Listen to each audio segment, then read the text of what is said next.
So good to see everyone on the Zooms. Let's stop my share here.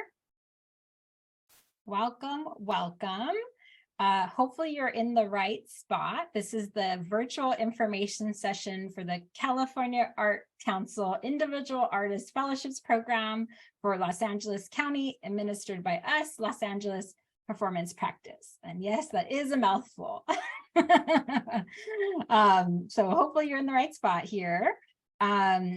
Just a little bit, we are recording this conversation, so you may have gotten that notification up top, and will be available for public viewing shortly after this session. We're definitely hoping by the end of this week on our website and our YouTube channel.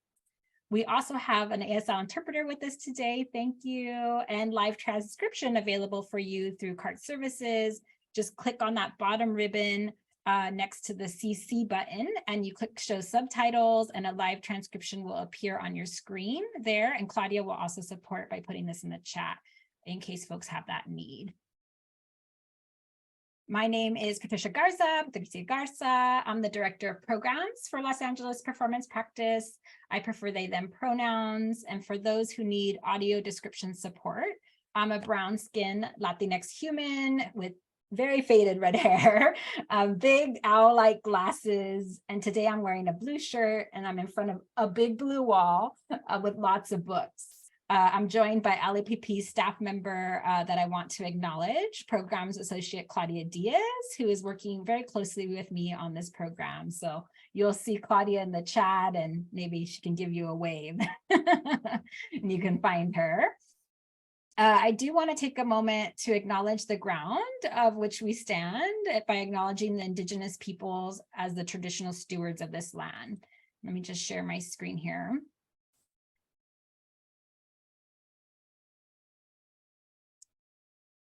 This is a land acknowledgement from that I received from the LA County Department of Arts and Culture for the Los Angeles County. On this slide, we just want to thank them so much for sharing this information so I can share it with you all today. It was developed over many months of collaboration with leaders from local tribes. And on November 1st, 2022, the Board of Supervisors unanimously voted to adopt this following land acknowledgement for the entire county of Los Angeles. So we'll put that page on the county's website in the chat for your reference, and really wanted to give people a moment to see the beautiful work and the land acknowledgement of LA County here.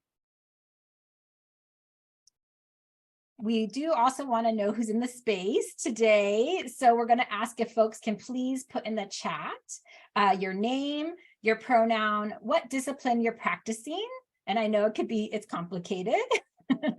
And what tier of funding you're considering submitting for with this program. And it could also be, I don't know.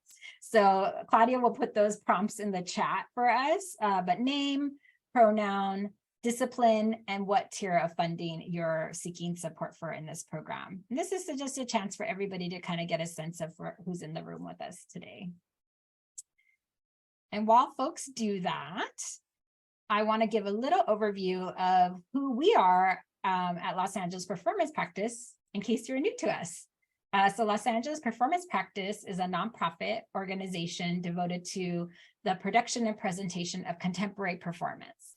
And we do that by working with artists who use multidisciplinary approaches in their practice. We also work with audiences and artists and really try to use innovative approaches. And how we define that is collaboration, technology, and social engagement.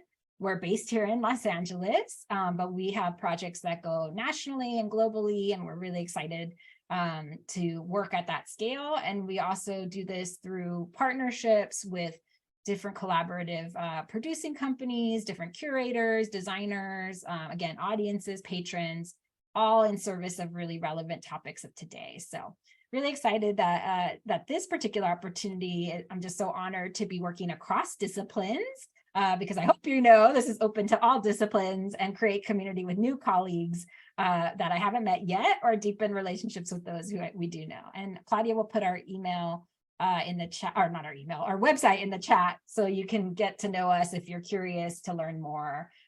We have a devising workshop this Saturday at Stomping Ground LA with 2 amazing artists. Still have space available, so Love to get to know you. So I'm just looking through the chat here. Amazing artists here. Yes, we have songwriters, we have visual artists, we have dancers. Yes, music, poetry. Love it, love it. So this is great. We have a lot of different tiers too. So I'll make sure to touch on all the tiers. And if you have questions come up throughout the presentation, just drop them in the chat and Claudia will be keeping track of and answering what she can and are keeping track of what I need to come back to. Great, continue to introduce yourself. I'm going to jump right into the program. So this particular fellowships program is really about recognizing and celebrating the excellence of California artists. So this is a statewide initiative. It was offered in 2021 through the California Arts Council themselves directly. And then this year, they decided to work with what's called Administering Organizations, which is what we are. And it was broken down by different regions. So I'll just flash really quick and I'll come back to this slide. These are the different regions and how the funds were distributed across the state. And you can see we're here in this teal region, and that is what LAPP is administering. All these other AOs are running a slightly different process, and they have their own guidelines, their own application questions, and some of the programs are actually already closed. And that includes, but we did receive unilaterally some framework from the California Arts Council, including the tiers of funding, the descriptions, and the criteria, which I'll share with you later today. So they're very much partners in this work, and we have monthly meetings with them to really talk about needs, questions, concerns. So if you have any needs or questions about the framework or thoughts about that, we welcome them, and we're happy to give that feedback to California Arts Council. But this particular opportunity that you're here for tonight is for Los Angeles County residents only. And so if you are outside of Los Angeles County, you will need to go and look up your other region and see what their process is and what their timelines are. And we will be checking verification of residency. So how California Arts Council defines excellence is these 3 bullet points. And the first one is around artistic vision. So can you articulate a unique vision for you as an artist? The second one is a commitment to your practice. And so you'll see the way that the program tiers are structured. It's really about where you are in your body of work and that kind of commitment, right, over time.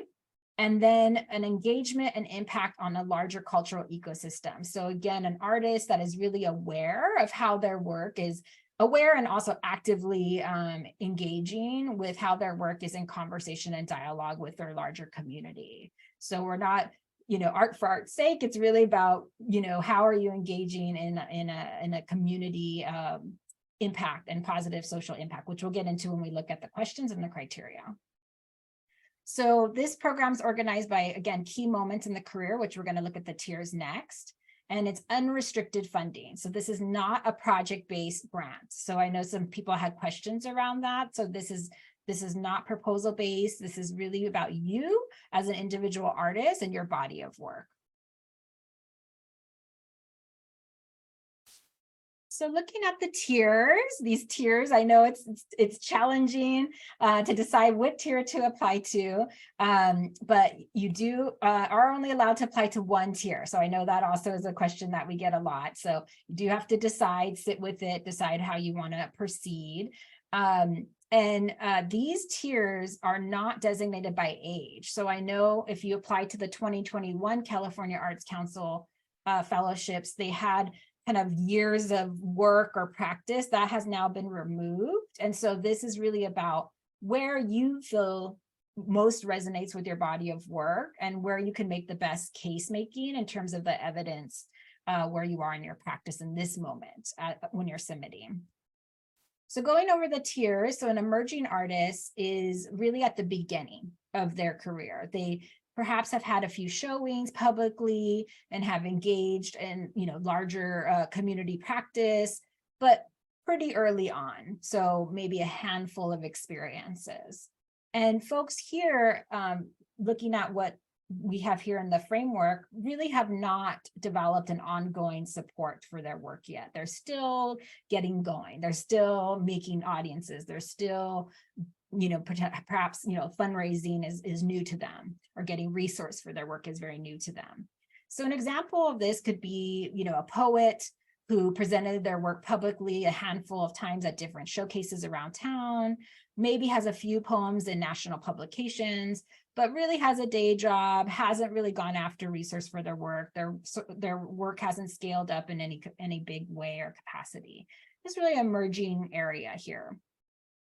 Then we go into established artists, and artists in this category, and that's for 5,000, established artists for 10,000, and it's a tier that is regularly making their work available. So on the regular, you're engaging with the public through your practice.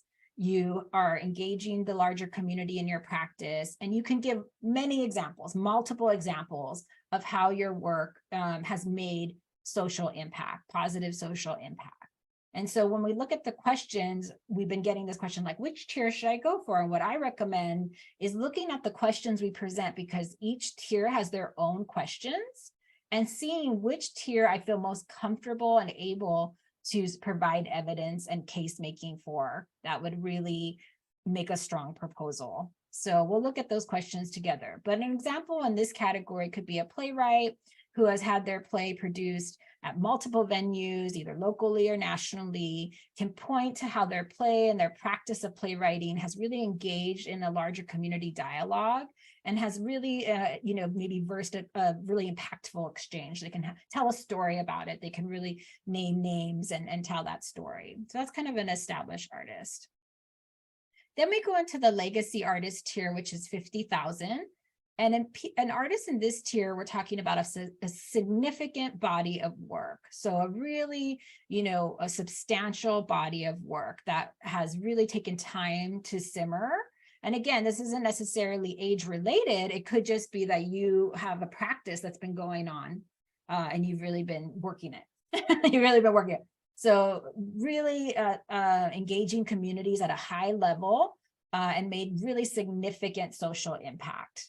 Again, one of the highlights here that's different than established that I want to point out is mentorship. And so this idea that these artists have really taken mentorship into their practice, and have also really can name how they've influenced our other artists in their field, the field in general, and really can point to that. And it could be that they've mentored or influenced emerging and established artists as an example, but it could also be different groups of people.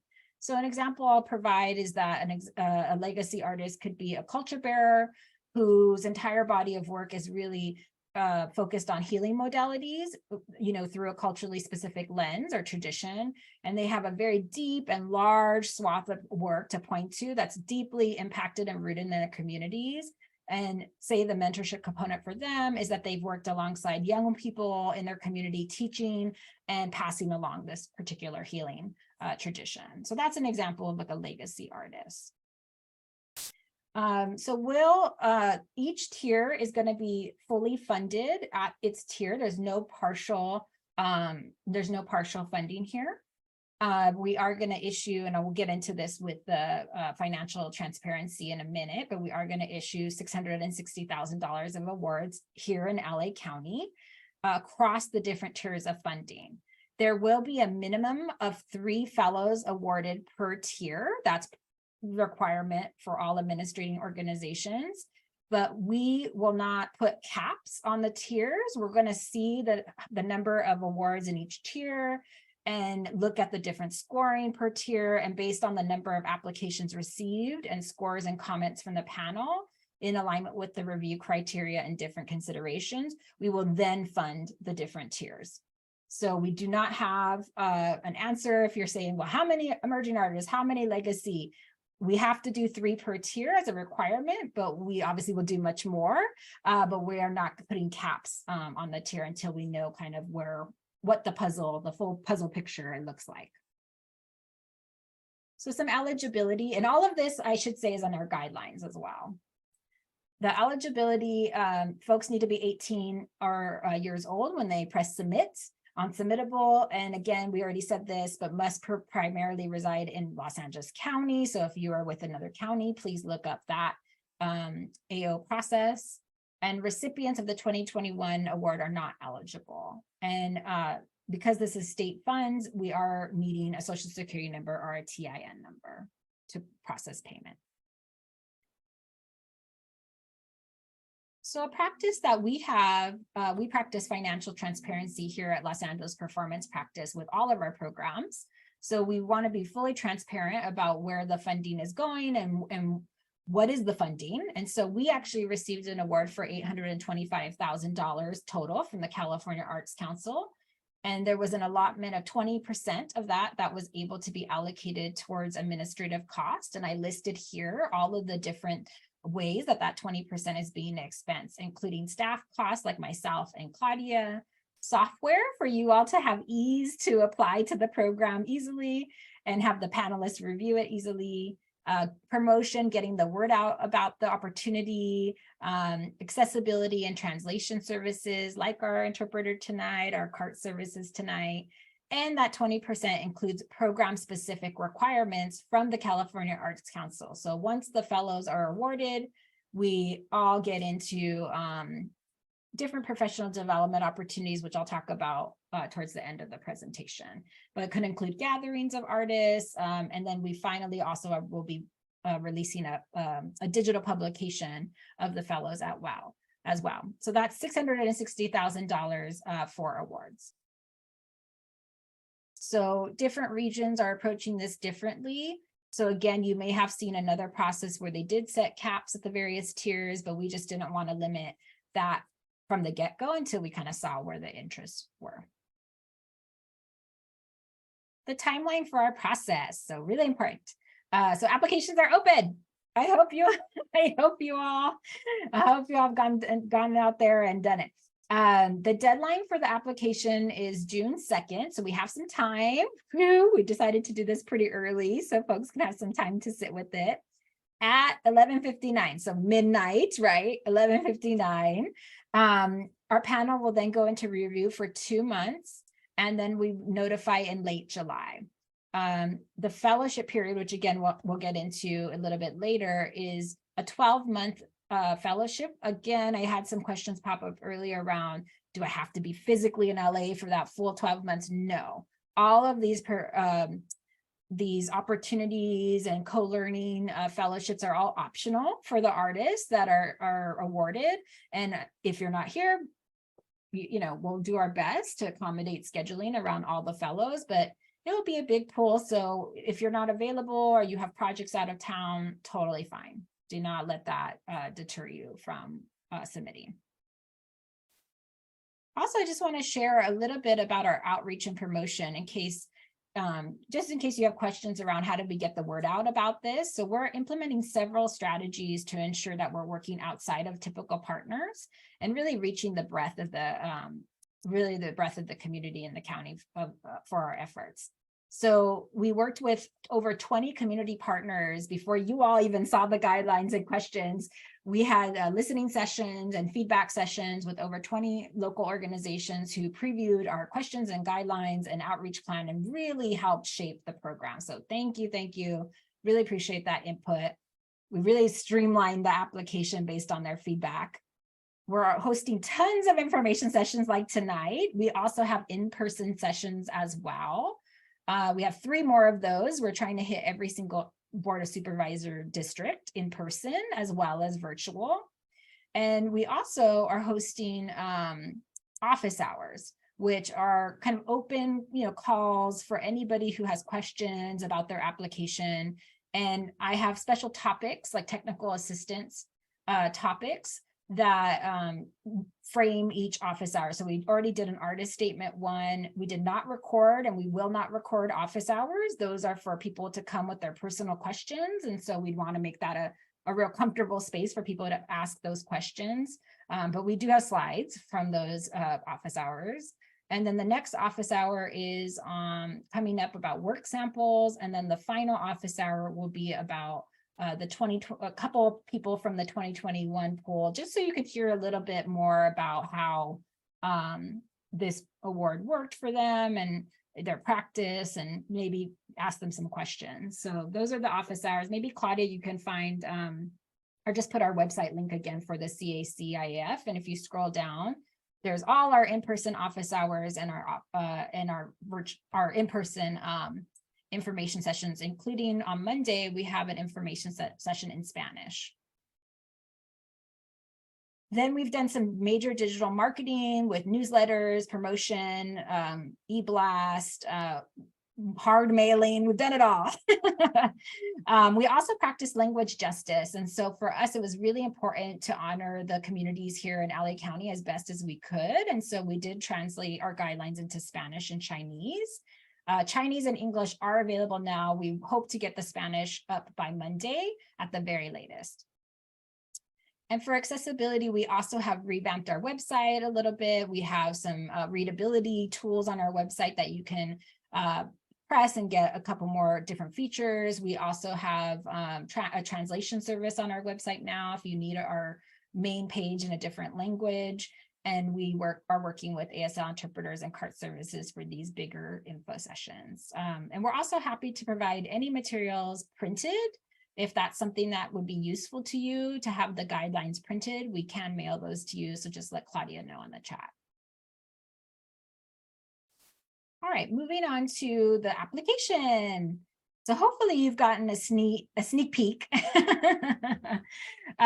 So before applying, we really consider you to decide which tier works best for you and really represents your artistic practice at this stage. So emerging, established, legacy. You are only able to submit for one tier. Applications are going to be available via Submittable, which is a really easy to use website service. You will have to create an account. If you already have an account with Submittable, you can just log into your regular account and then find our site that way. The platform works best with Google Chrome, Firefox, and Safari. Internet Explorer is not supported. So if for some reason you're having issues pulling up Submittable with Internet Explorer, that is why. And you can come back. That's the big thing with these kind of, more robust platforms like Google Forms, you can't really save, and Airtable you can't really save. So it's really great. You're able to save your application and go back to it. Just yay. Two options, so we have narrative questions for all three tiers, and then additional questions for established and legacy artists. And you can submit in two different ways. So the first way is through written form, and that is highly suggested 250 words per question. So something that we put in practice here at LAPP is that we feel very strongly that word counts are very laborious and oftentimes put the onus on the artist to have to comma and semicolon to death, thesaurus to death themselves. And we don't want that for you, but we also want to honor the artists that are reviewing these as well in the panel. And so we really recommend 250 words per question maximum. Again, if it's 251, if it's 255, it's not going to be null and void. We do not have a lock in the Submittable system for word count specifically for this reason, but we will ask you to be concise, direct, and honor that folks are reading this.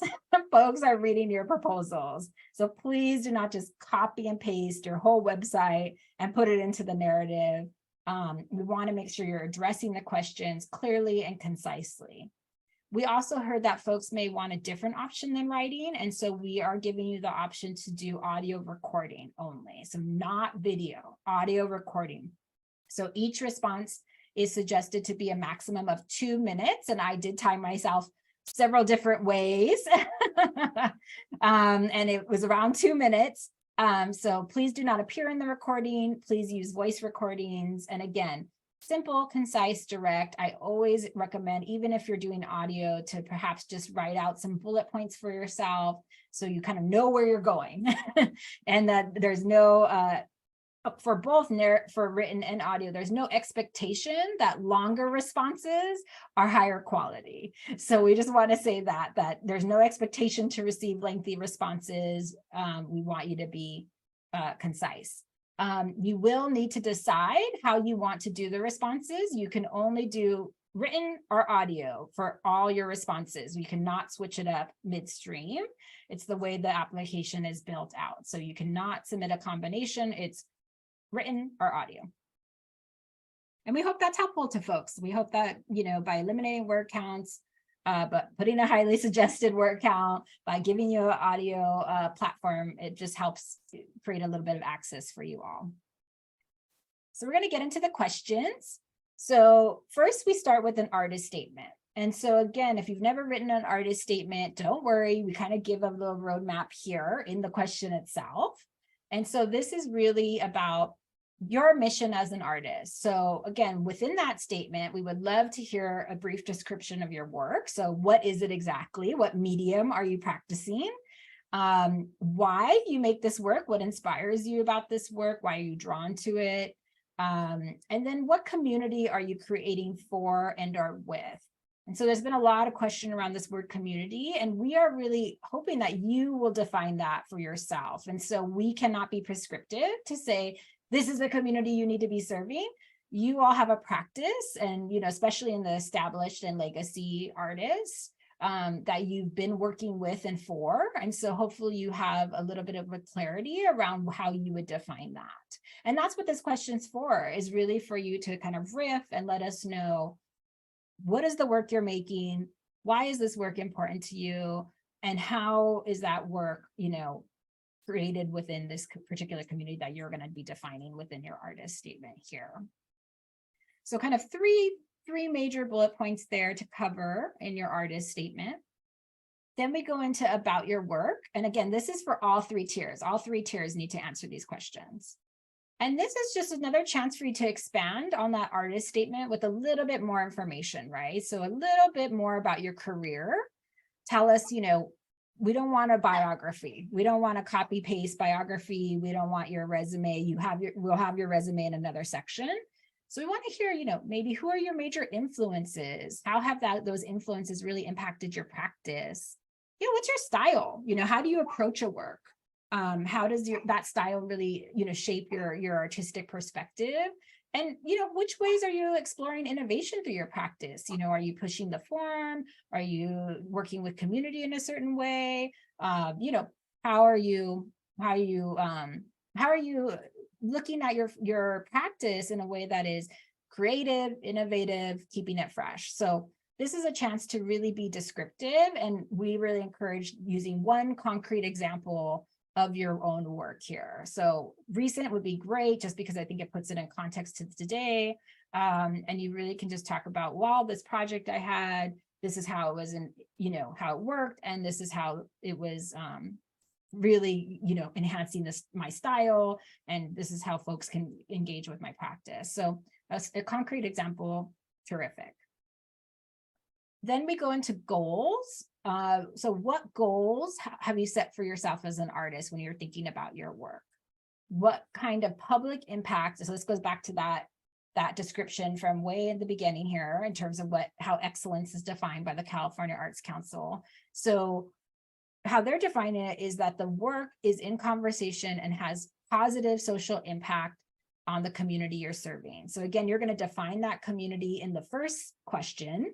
And then this is asking you, what's the impact you're hoping to have with that community? And I see a question about slides. Yes, absolutely. We can give slides. We can send slides. And all of these questions are in the guidelines. So we can send slides, but again, you can easily access the guidelines at any time, and they're all in there. So those are the three questions that everybody has to answer. Then we'll start getting into what established and legacy have to do in addition to those three questions. So for established, this is again another opportunity for you to be case making in terms of providing an example of your story of your work and how it's really impacted the communities you served. Again, you're talking about that in question 3. So this is another case making, because an established artist, you will have multiple works that you can point to that do this. And so again, what surprised you about this? What was a challenge? We really want to hear from you as an artist of how you're approaching your practice, and give us some specificity here so we can get a better sense of you as an established artist. So we get a little taste in question 3, and now we're asking for a little bit more for established artists. And then legacy, again, we talked about this, but we're really going to just, really forward ask you, how do you incorporate mentorship into your practice? So in what ways does your work influence or inform the next generation of artists in your discipline, right? So if you can't comfortably answer that, I would say maybe look at the other tiers. So again, you're talking about mentorship, and we're going to get into criteria as well, but this is also a criteria for legacy artists as well. They really have to be able to point to how mentorship is incorporated into their practice. And only legacy applicants are asked to provide a 1-page written letter of support from a colleague that can really talk about your breadth of work, and in particular, its impact on the community and how you incorporate mentorship in your practice. So this could come from a mentee, this can come from a colleague that's really witnessed that work in action, et cetera, et cetera. So we just ask through the submittable platform, there is, once you press legacy, there will be the legacy questions. One of them will be letter of support, and you will request the letter of support through submittable. So folks, you can't upload the letter yourself. It has to be requested through submittable, and then your colleague or friend or mentee will then upload it through submittable. And we highly, highly encourage you to go on submittable before the deadline and request the letter of support now, because everything has to be in at the deadline. So once you press submit, that will also send the request, but there you can go in early and just request the letter of support. You can also just give folks a heads up via email. Hey, this thing's going to be coming to you. Make sure your letter of support is drafted. And when you get that prompt, please upload it, in a timely manner, because it really impacts my application. So if you're a legacy artist, or you're considering submitting for legacy artists, again, just want to really reiterate, please make sure to jump on that letter of support. And Claudia and I are happy to jump out a quick call or what have you if you're having some issues technically with how to do that. Then all artists are required to upload a resume or a CV. And we really encourage, this is another storytelling tool, this is another place for you to detail your body of work. We are asking professional experience only, so not student or graduate work. And go ahead and just upload that right to the website there, submittable. And then we'll get into work samples. So all applicants can submit up to 2 work samples. If you only want to submit 1, that's fine. I highly recommend 2. You want to take advantage.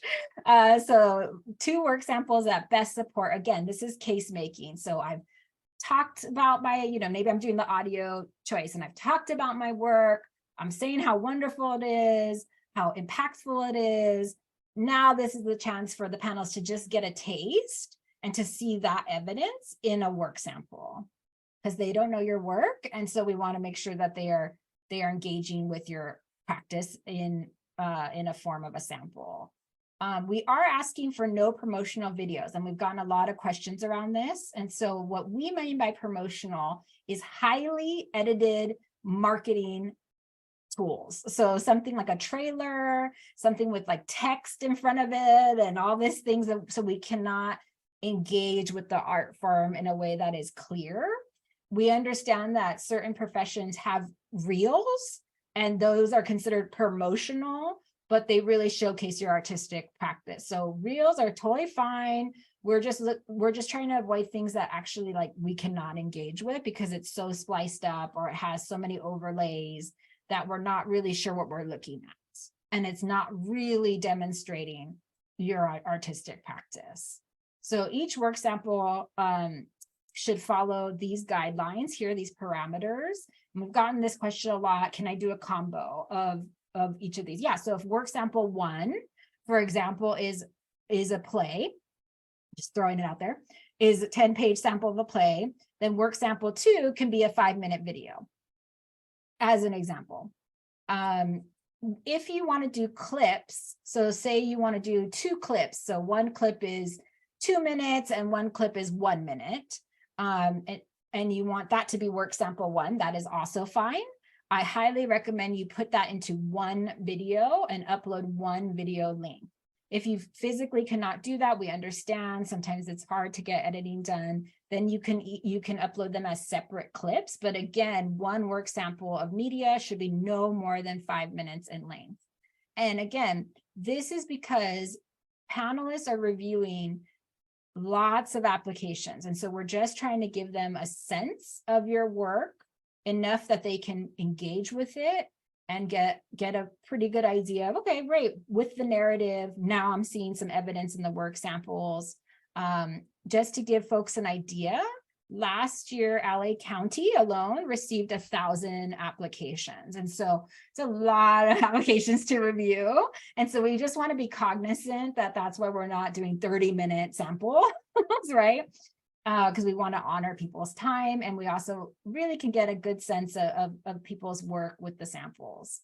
Again, those clips, totally fine. We've gotten a lot of questions around clips. All I would say is I would highly recommend that clips be at least 1 minute each, because again, if you're doing 10-second clips of something, I'm not sure the panelists are really going to get a sense of what they're looking at. So I really encourage 1 minute clips. But again, if you want to do less, like you could totally do that. I also encourage people to utilize, there's going to be a description box underneath each work sample. This is prime real estate, you all. So use that box and really set a context for the panelists. Like, what am I watching? How is this particular work sample in context to what I just read up above, right, in your narrative, or I listened to in your audio? So really, like, what am I watching? This is a dance piece that was done in blah, blah, blah year. I'm just giving some examples. You don't have to follow this format. And this piece was all about working with community in this way, and it was really impactful. This is another opportunity to really put a little description there and just set the stage for your panelists. What are they watching? What are they looking at? How is it connected? So yes, it does mean 5 minutes per sample. So I'm just talking about video here. We had a lot of questions. So does that mean 10 minutes? Yes, it does mean 10 minutes, but in 2 different samples, right? So you can't just submit 10 minutes of one work sample for work sample 1 as an example. Yeah. And I really encourage people, if you are going to use the 2 samples, to really show your breadth and practice. I would definitely try to show a range if you can, and show folks what you've done with different projects. But again, if you want to show the same project in just different ways, that's also totally up to you. I'm going to move on to criteria, just looking at time here. So applications will be reviewed by a panel of artists, arts leaders, and culture bearers, and community members here in Los Angeles County and also nationwide. And so we'll be looking at this criteria that was provided by the California Arts Council. So does the artist effectively communicate their story, their practice, and their goals? So again, you'll see how this is directly connected to the questions we're asking you. And then this particular criteria, aesthetic excellence, Claudia will drop in the chat the link to this framework.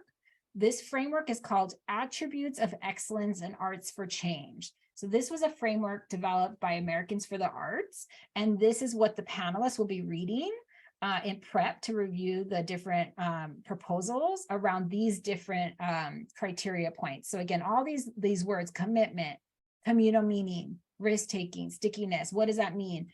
It's in the framework. And so you're going to want to read that framework really closely to say, okay, I get that, how my work is interplaying and how it's doing these things. And again, going back to what we were talking about earlier, it's about arts for change. So if your work doesn't speak to arts for change, this may not be the opportunity for you.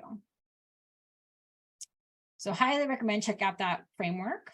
And then thirdly, community engagement and social impact. And again, if you're like, my work doesn't really, engage with community, totally fine. May not be the strongest case making for this particular opportunity. But you'll really have to look at how you can communicate that engagement with the communities you're hoping to serve and how that has positive social impact, either locally, regionally, statewide, and then could address themes like, but not limited to, race, diversity, equity, inclusion, accessibility. So these are just some examples of how positive social impact could manifest. So panelists will also be looking at, for legacy applicants only, again, that mentorship component. So think of that almost like a fourth criteria. We also will, once we get the panel together, we'll also aim to ensure that the grantee pool really represents the county's diverse arts and cultural ecosystem. So we will support, the applicant pool being balanced with, looking at community served, looking at geography, looking at the different disciplines or cultural forms and traditions represented. So once we look at criteria, we'll also be looking at those lenses as well. And the fellowship finally. So I mentioned this earlier. So fellows will embark on a 12-month fellowship. Again, you don't physically need to be here, so no need to panic. It will be optional in its entirety to you. We will have in-person convenings with the fellows. We'll also have some online networking events and co-learning opportunities that will really be iterative. Like we'll ask folks, what are you interested in? What do you need support in?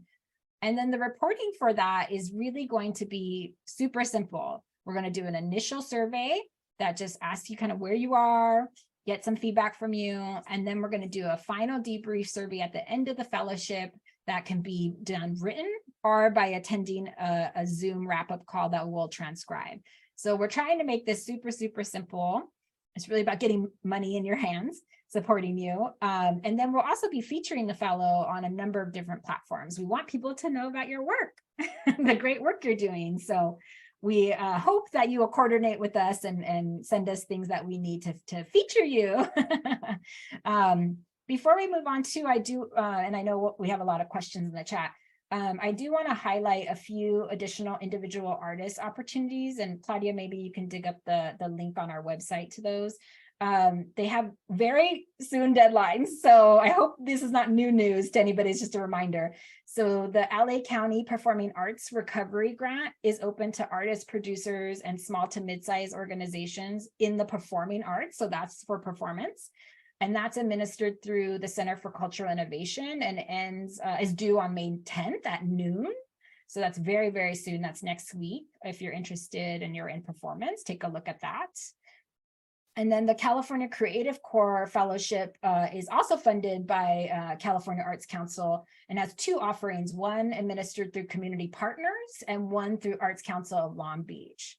So this is a year-long fellowship really supporting artists and culture bearers in all disciplines who work at the intersection of equity and social justice. So both of those applications are due May 15th, so a less time. So take a look at those offerings. The last one was the Creative Core Program. And Claudia, there's actually a website on our website that's just about artist opportunities. It's like if you drop down the menu there. So that maybe you can do a direct link there. That's still within California, yeah, California Creative Core. And that actually has some real specific eligibility. So I just want to say that as well. So you really want to take a look at that and get more information. I'm not running those programs, so I can't answer any questions about them, but I just wanted you all to be aware of them because it's like the first time that a lot of individual artist awards are around in LA County. It's just exciting.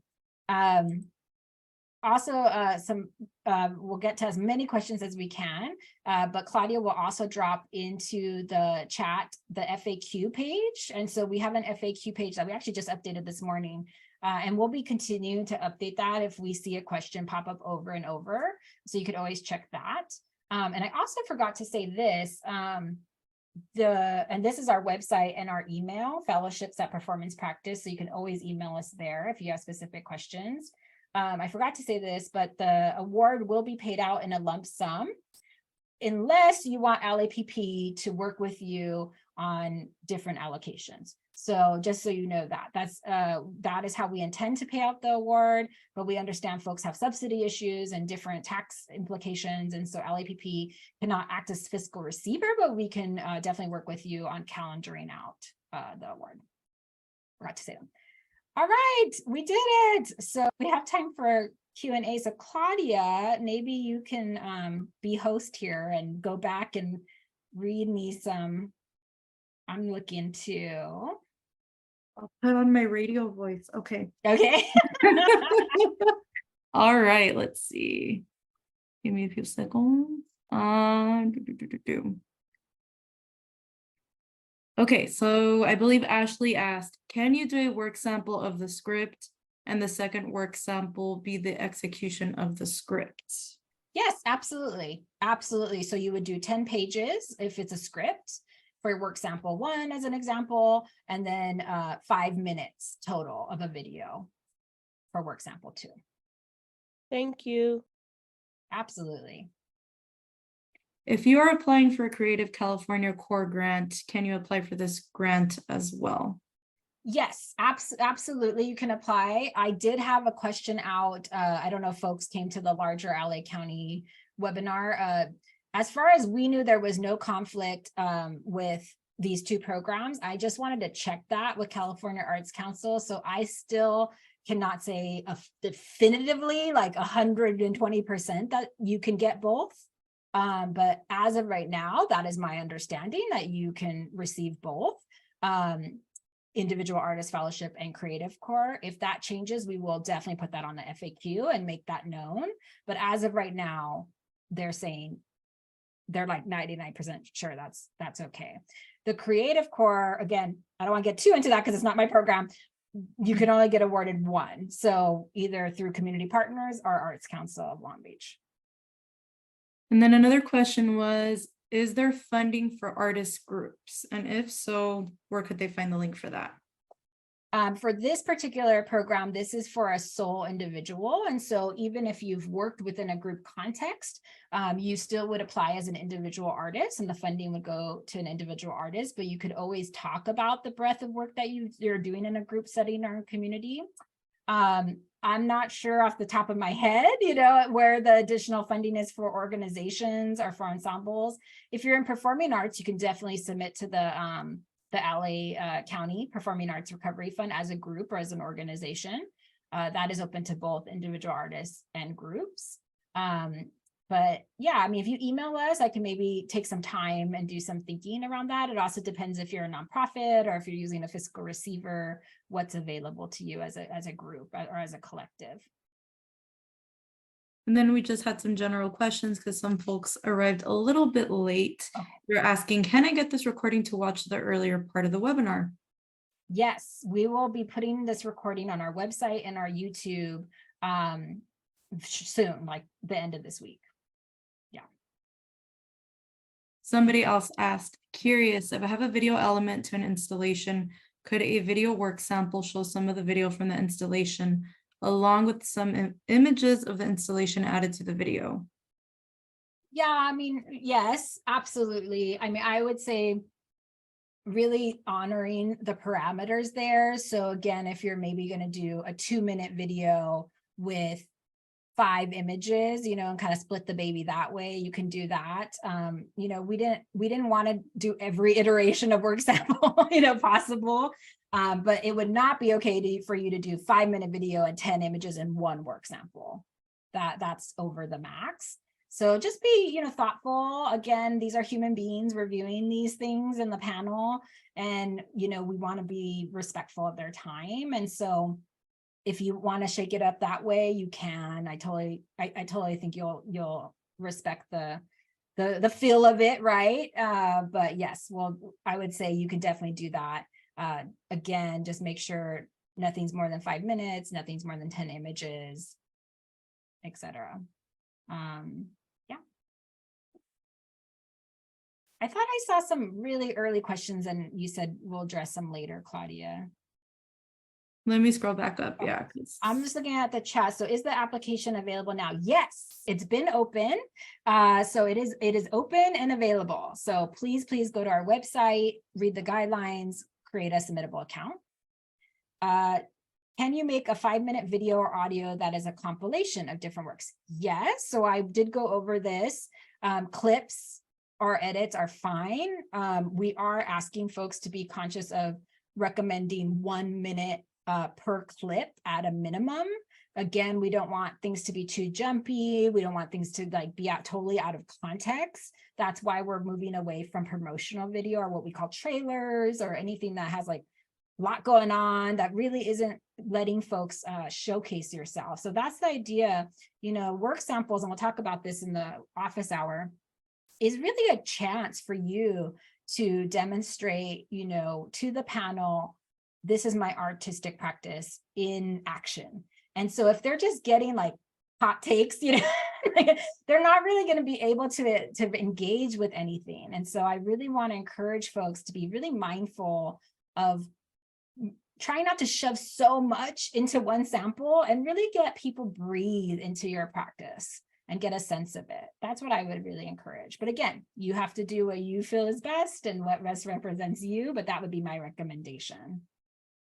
When is the office hour? So we have a couple coming up. I'm just going to pull them up and I can just say them out loud here. And Claudia can also put the dates in the chat as well. So the office hour for work samples, and again, this will be for folks that are leaning more towards beginning stages of maybe they haven't done work samples before, but if it's helpful, is Tuesday, May 9th from 1 to 2. That's the next one. And then the third one, again, is talking to folks that received the 2021 award, and that will be on May 23rd from 1 to 2. All of this is on our website, so highly recommend you come to that. Great, link to the application. Yes, let me get you that right now. Everything again is on our website, but I will definitely, I can put it right into the chat as well. And then the other question was, what might social impact look like for someone who doesn't do art as social practice, but their work is still highly relevant and steeped in pressing issues? Yeah, it's a great question, you know, so I would recommend, you know, really looking at that criteria and looking at the questions we asked. And if you feel like, yes, my practice is really relevant, I'm pushing conversations, and maybe the community I'm serving is a little bit more wider in terms of how I'm defining that for myself, but you can really speak to how it hits those attributes of arts for change. Again, this is for folks that can really speak to how the work is in conversation with a larger arts and cultural ecosystem. And the way they're doing that through this particular program is through defining your work through these attributes of arts for change, and also through community engagement and positive social impact. So if you feel like your work and the topics you're grappling with or the content that you're putting out is doing that, it's really creating arts for change, it's really impacting a conversation in the community that you define for your own practice, then I would say that's how you tell that story. And that's where you would put that in the narrative questions and also in the work samples. Mm-hmm. And then another question, how would you qualify yourself if you have had a lot of shows, but not for a long time due to pandemic and other life things? So the building of audiences is a longer and slower process, but has been making work publicly for about a decade, yet still needs a day job, yet has had bigger opportunities, but also smaller ones. I feel like I am simultaneously emerging and established. Yeah, we're getting this question a lot about emerging and established, and particularly with the pandemic, and we totally understand people's concerns and we hear you. Again, it's not about years. So that's all that I'll say that's why we removed those from the descriptions, because I think in 2021 they had these kind of 5 to 10 years, and it's like our work is not linear, you know, like it is just not, doesn't work that way. So I would say I'm always encouraging people to look at the question for established, right? Because the 3 questions for emerging are the ones that everybody answers. And then there's that additional question for established. And if you feel like you can really answer that question in a really like strong way, then maybe your work is leaning more towards that. If you're feeling like I'm still, you know, making a case, making inroads, I'm not quite there, either through the pandemic or for whatever reason, maybe it leans more towards emerging. I would say, you know, even if you have a really large, I was talking to somebody the other day that has a really 20 years of experience and work, but wants to go for emerging because they're really feeling like this new work is really the work that's doing the arts for change, that's having a positive social impact and isn't commercial. And so I was like, oh, great. I said, then maybe in the about your work section, the second question, I would talk about maybe why you're picking emerging, right? Like, why is this the tier that you're working under? So then folks kind of know, oh, I'm really feeling like my work is emerging in these ways, as an example of how to address that. And then another question. I am an artist who curates and organizes as part of my practice. Much of my work with community comes from curating and creating systems to share space with others. Is it appropriate to apply with both my own work and a project that I've curated, as this is a core part of my creative practice? Mm-hmm.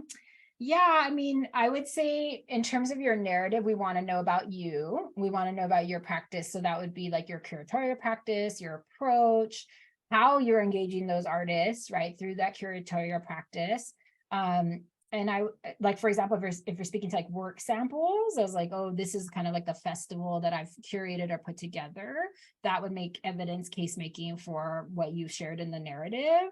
But I wouldn't necessarily, I would kind of encourage you to not use like an artist project per se as your example of the art, your practice in action. Like, for example, if you're going for establish and there's that question around the storytelling versus like the show, right? The show that you're curating, the festival you're curating, the space that you're curating as a more, and you can give an artist project as like, this is the type of work that I try to curate and make relationship with, but would be within the context of the larger curatorial practice.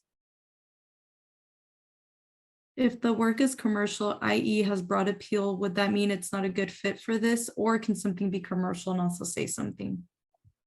Oh, absolutely. I mean, I use the word commercial in the sense of that particular artist was not really interested in engaging community. They were selling their work and people were using it in corporate settings. And so didn't have intentionality behind it in the same way that this particular criteria is asking for. So again, this particular criteria is asking for work that has these attributes of arts for change, and that really is engaging community and positive social impact. So it could still be commercial, it could still be, large in scale, it could still be something many people have engaged with. It's just making that case making around how it's answering the criteria specifically. So I was just throwing that as an example of one specific artist that used that language. Well, you all, it's 7 o'clock, so I want to honor everybody's time. Again, thank you so much for being here, and thank you for these great questions. If anything else comes up, again, fellowships@performancepractice.org. Claudia and I will be checking that email, throughout this process. Come to another in-person if you need more one-on-one support. Come to an office hour. Really excited to see you all here. Thank you so much. And I'll just put flash that on screen if you need that.